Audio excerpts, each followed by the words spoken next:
Yo, America, planet Earth, what's good? This is your boy Codell, and welcome back to another episode of the Father's Gospel Podcast. You guys, I got a crazy episode today. So I started going down the rabbit hole of the Bar Association, okay? And I was planning to start in Washington with the Washington Bar Association, right? Okay, which I did. Um, but it quickly it quickly hit me. I was like, because I didn't know this. I was like, is there a big national bar association for attorneys, that kind of represents all 50 states? And there is. It's called the American Bar Association. And I will tell you what I'm coming across is terrifying. It is freaking not good. Okay. So I got some information. You're going to love it. You're going to hate it, but you'll be glad you know this. So I'm going to show you what I'm assuming is the former president who just stepped aside of the American Bar Association. And then I'm going to show you their new president. And I'm also going to start diving into their funding and where their money is coming from. And this gets really concerning. Okay. All right. So let's get into it, guys. Okay. All right. But before we do, make sure you subscribe if you haven't done so yet. Okay. So check this out. This woman is Michelle Benke. I'm probably butchering that last name. All right. But she is the American Bar Association president, or was. Okay. So 2024 to 2025. So let's get a little bit. We're just going to read through her biography real quick because it's very interesting. Okay. So Michelle Bonnke, a member of the Boardroom Clark law firm in Madison, Wisconsin, is president-elect of the American Bar Association. Prior to joining the firm, she was a principal of the firm Michelle Bonnke and Associates, with her practice focused on business, real estate, and estate planning. Michelle's experience in real estate area was recognized by her election to membership in the American College of Real Estate Lawyers. She has also been elected into the Law Institute, the American Bar Foundation Fellows, and the Wisconsin Bar Foundation Fellows. Okay. So let's go down a little bit. All right. I want to start getting into some of the things that are concerning. All right. Where is it at? Let's see. All right. Michelle served as treasurer of the ABA 2017 to 2020. Following her time as treasurer, she chaired the ABA Commission on Racial and Ethnic Diversity in the Profession. Michelle previously served on the ABA Board of Governors 2010 through 2013, including serving as chair of Operations and Communication Committee on the board. Michelle's other ABA service includes chair of the Investments Subcommittee, chair of the Standing Committee on Bar Activities and Services, and member of the Standing Committee on Membership. Michelle served as Wisconsin State Delegate in the ABA House of Delegates, and she has been a member of the ABA House of Delegates since 2008. She also has a member of commission on governments and a past chair of the Fund for Justice and Education Council. Now, I'm not sure what Justice and Educational Council is, but it sounds pretty well. Okay.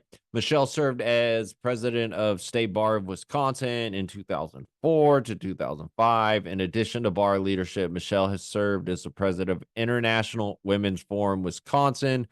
Currently, Michelle serves on the University of Wisconsin Law School Board of Visitors and University of Wisconsin Foundation and Alumni Association Board.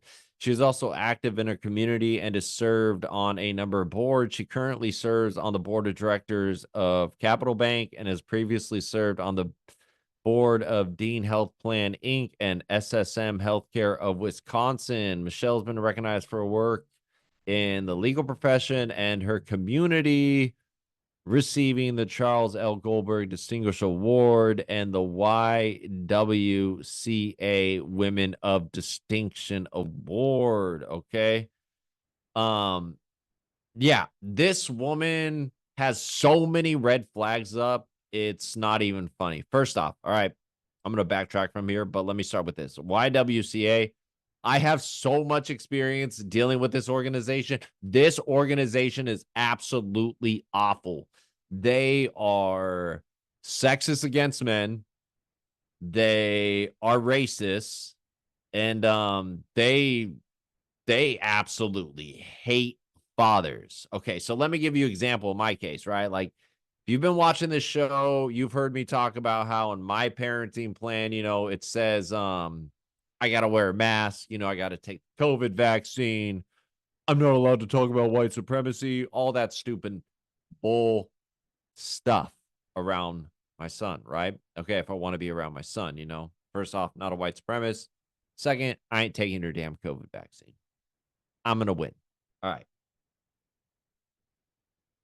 So I had to deal with this attorney, Kelsey Kittleson, on the opposing side. She was part of YWCA.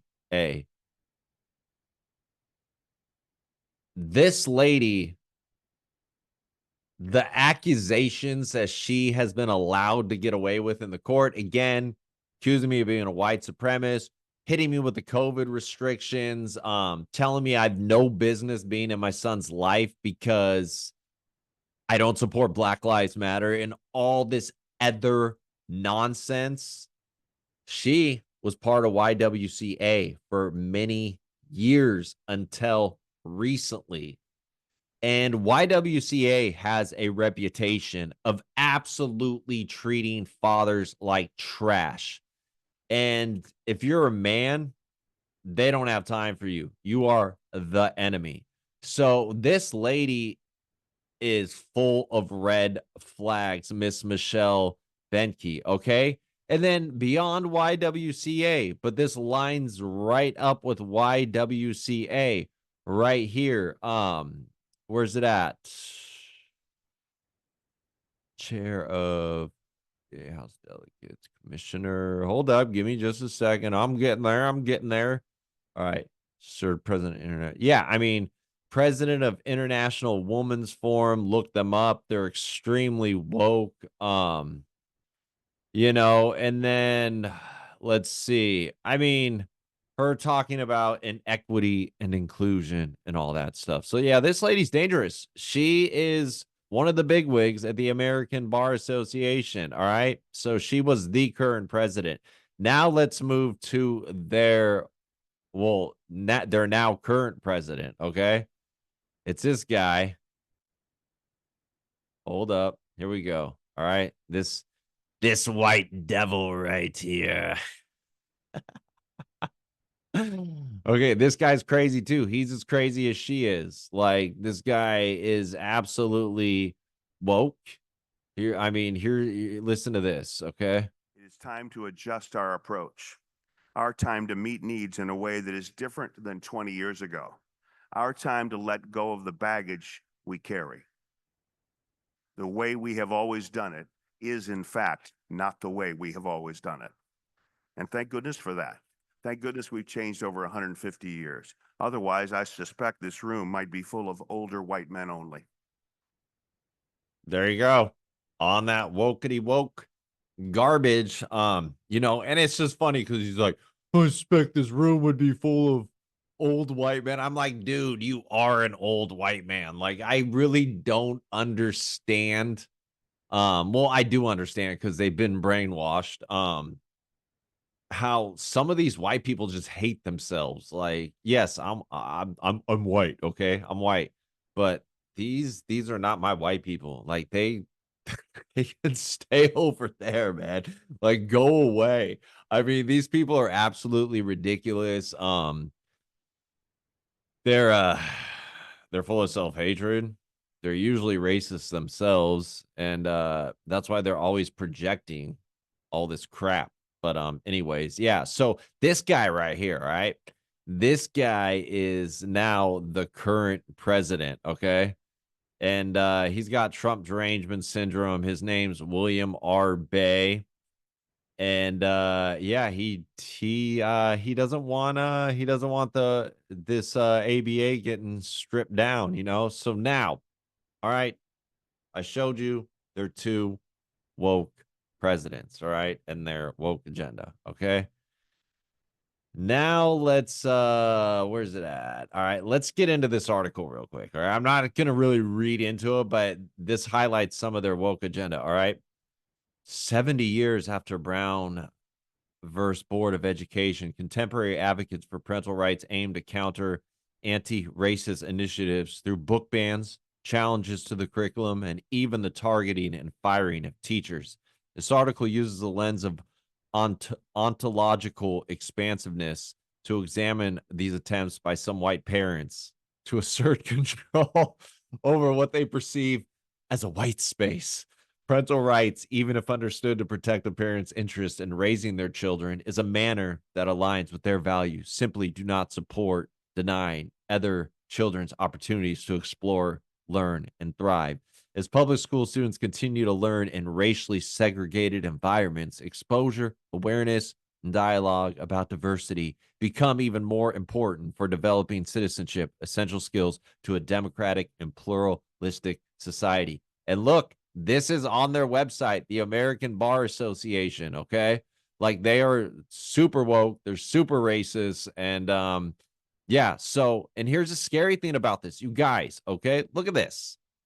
They let's see. I mean, practicing family law. You guys, these guys have setups in all 50 states. So this is basically this is like the head of the operation for all these bar associations all around the country. Like this is the big boss right here. You know, this is the final boss.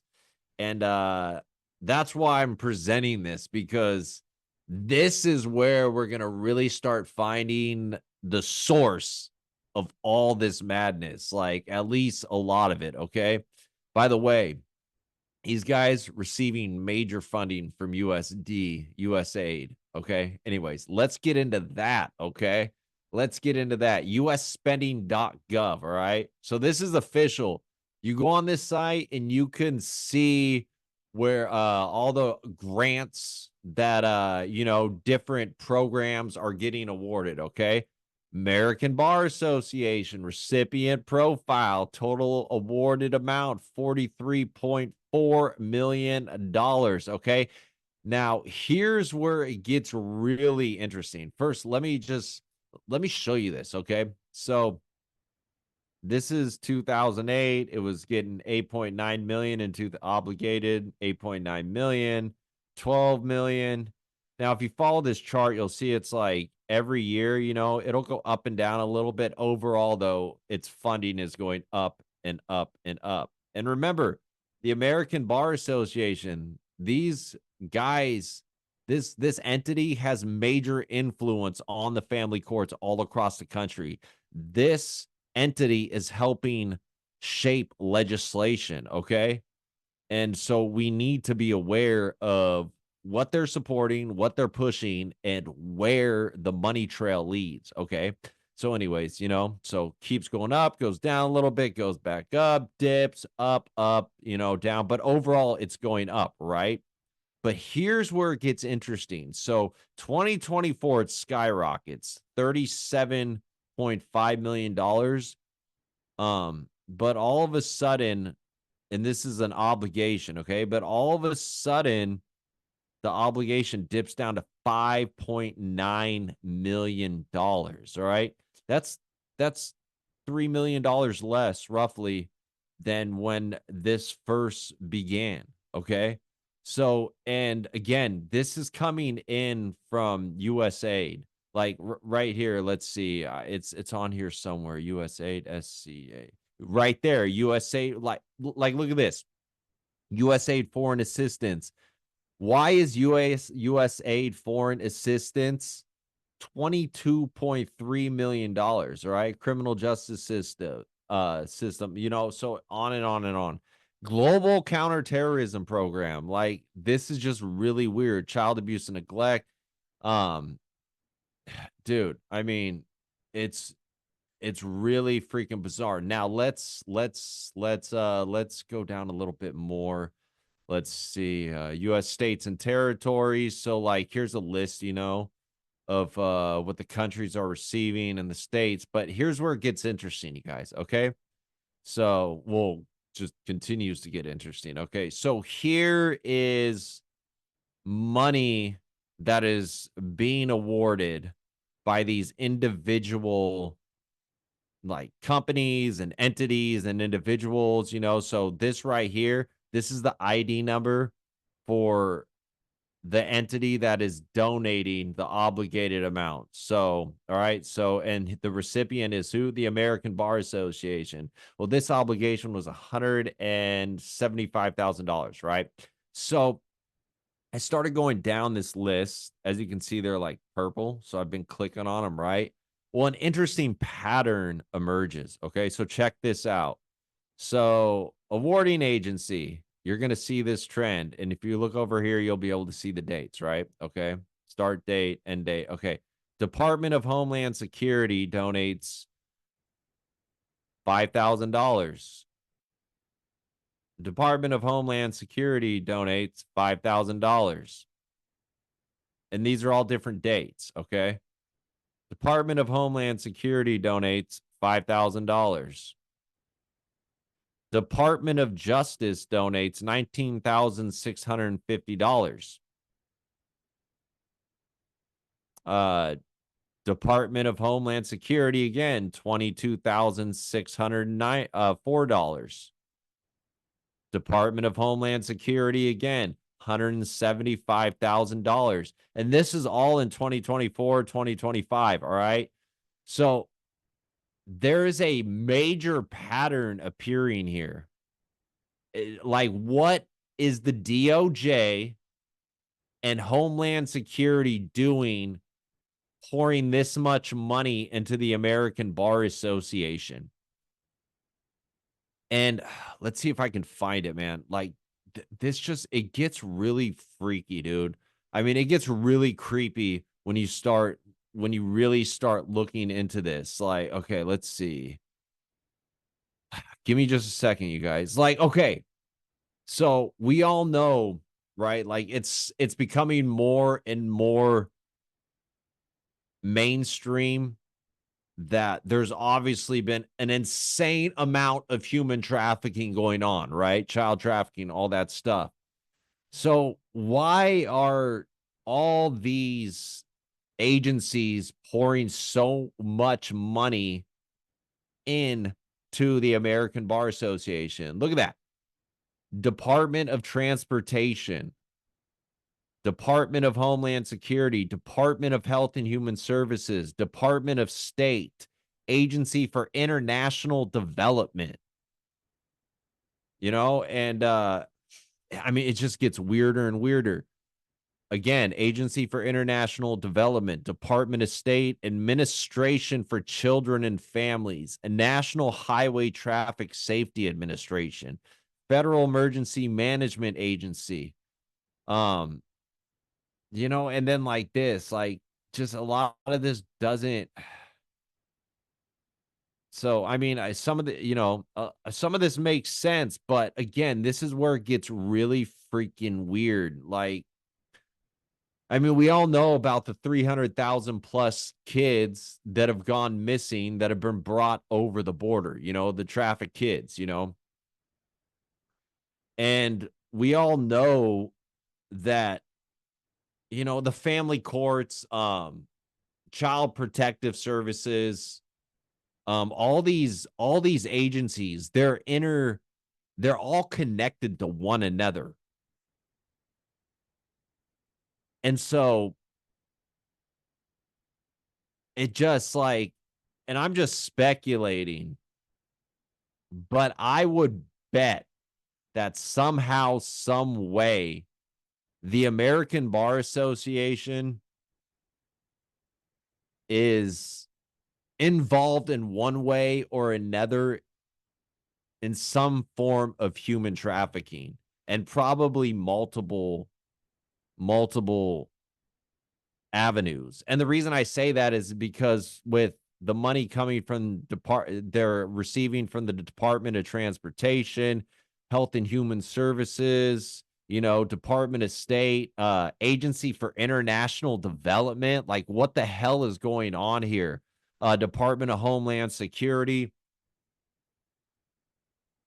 And again, like, remember, like, child support, for example, okay? Like, I'm gonna kind of connect the dots, excuse me. But I mean, again, like with child support, the states are financially incentivized to keep the dads out of the home, because if the parents don't have 50-50 custody, then the dad's going to have to pay child support. And for every dollar of child support the state collects, the federal government matches them 66 cents to that dollar. And remember, that money's coming from the taxpayers. And it's like with the USAID stuff, it came out that the billionaire philanthropist George Soros, all that money that was supposedly his was really taxpayer money. It was being laundered to him, and then he was distributing it. But that's basically what's going on here. It's the same thing. And so what I'm going to continue to do, guys, is I'm going to continue to dig, and I'm going to continue to connect these dots more and more from the high level down to the lower levels. And I'm going to work on Washington State because that's where I'm at. But what I want you guys to do is I want you to start digging as well and help me connect these dots, help me connect the players, help me follow the money trail. Let's get this information out there because Doge needs to know about this. The Department of Government Efficiency, Trump, Elon Musk, they need to know about this. And there's a good chance they probably do know. But let's really get this in the mainstream consciousness because, again, this stinks to high heaven of human trafficking, man. Like this is just another structure to break down the family. And the American Bar Association is 100% involved in this. And that's my opinion. So, but anyways, you guys, that's what I got for you today. Crazy, crazy, crazy. I'm going to be digging into this deep. If you enjoyed this episode, please make sure you like, share, subscribe, comment, hit that beautiful notification bell. All right. Let's get this information out there and reach out to me. Leave a comment in the comment section. Shoot me a text at 541-731-3793 if you want to do some serious networking, if you want to help defeat this satanic system, man. It's that simple. We got to come together. We can bring the change. We're living in a time of great change. So let's make it happen. Anyways, you guys, I love you. I appreciate every last one of you. And God loves you. Until next episode, I'm Codell. Thank you for watching the Father's Gospel Podcast. I'm out. Peace. When you boom, I want you to heal. Please deal with your wounds. This pain that we brought, well, it's not just two. A son's in the middle, gotta cut the excuse. Two good pants, gotta prove that it's true. Abuse won't bark, now there's only